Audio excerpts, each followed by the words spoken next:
Russia's invasion of Ukraine and the Victory Day speech by President Putin. Joining me now to speak more on that, we have global affairs analyst Nweke. Good to have you join us. Thank you very much, Precious, for having me. And it's great to know that you're back on your feet. I understand that you had COVID earlier, but great to see you back on your feet, Collins. Thank you. I'm fit like a feather now. Thank you so much. All right, let's talk about this Victory Day speech. It wasn't the problematic speech expected by the West, was it? Because the West was looking forward to a major announcement, like the declaration of a war or escalation of hostilities, but none of that happened. Why do you think that is? The reason none of those happened is because Putin is a very strategic individual.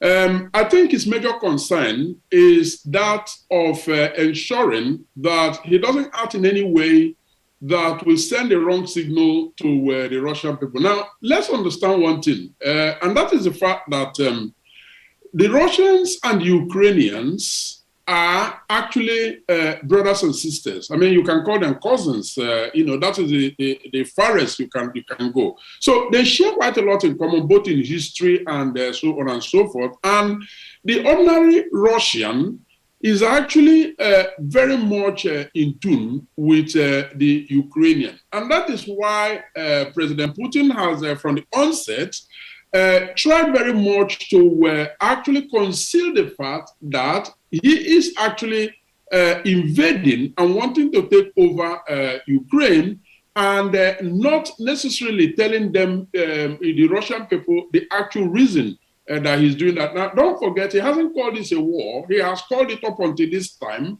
a special military operation, okay?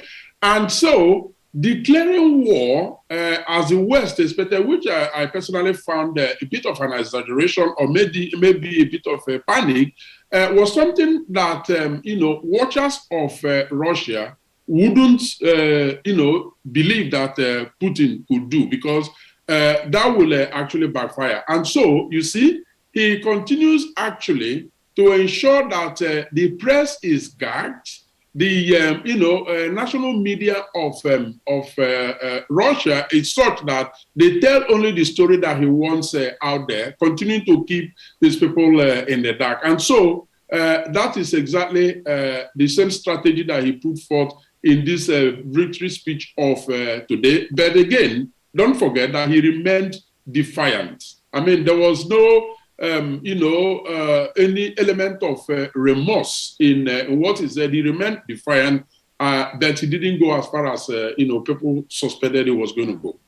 But whilst there was no element of remorse in whatever he said, there was also no enthusiasm. When you compare that to the previous Victory Day speeches, where he would take that as an opportunity for self-aggrandizement, that wasn't even there was no indication of that in today's speech.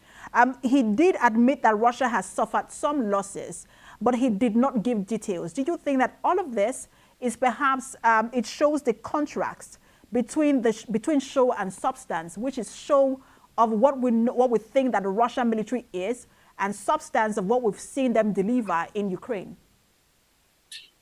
Yes, that is an apt analysis of the situation. But more than that, I think it actually shows that he very grossly underestimated the prowess of the Ukrainian military, the sort of resistance that the Russian military was going to face in Ukraine.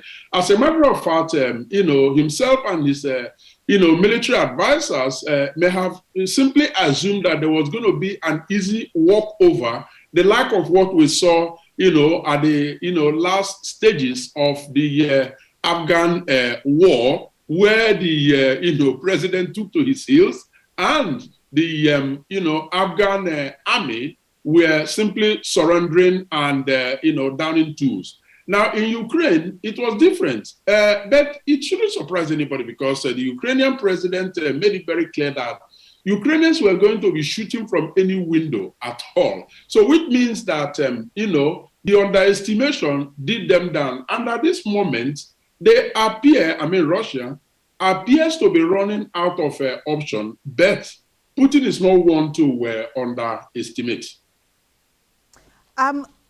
Let's talk about the Victory Day. The Victory Day speech basically is an annual address to commemorate or mark the victory over Nazi Germany that would be World War II.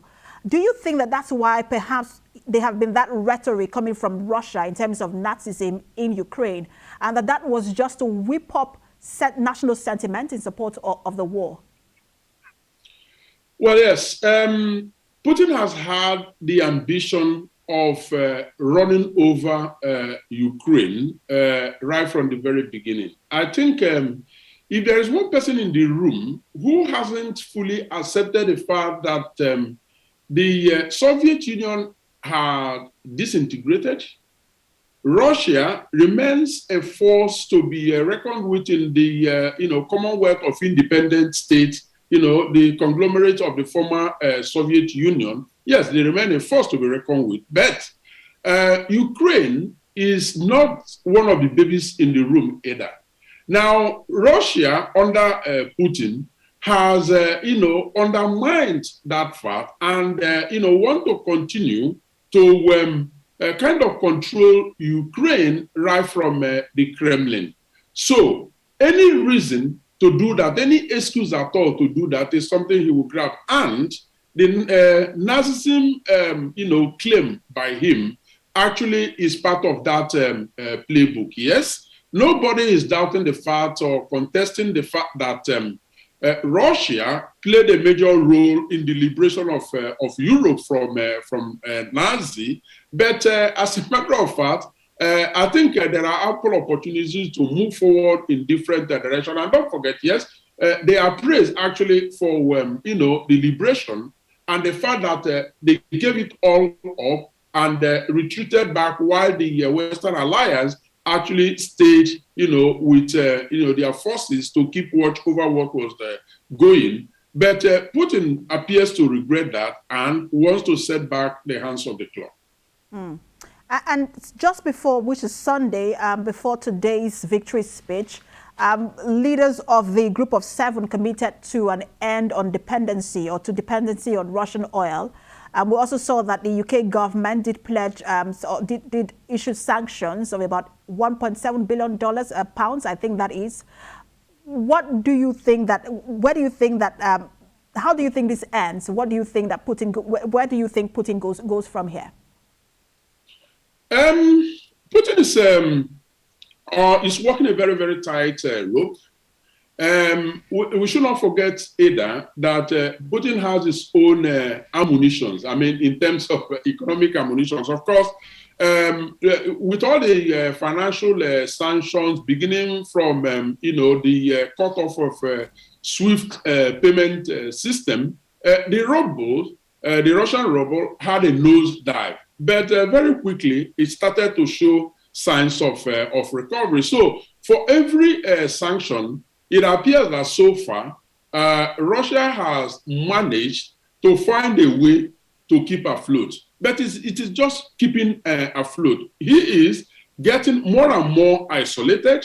Financially, the strings are being pulled. The plugs are being pulled from left, right, and center.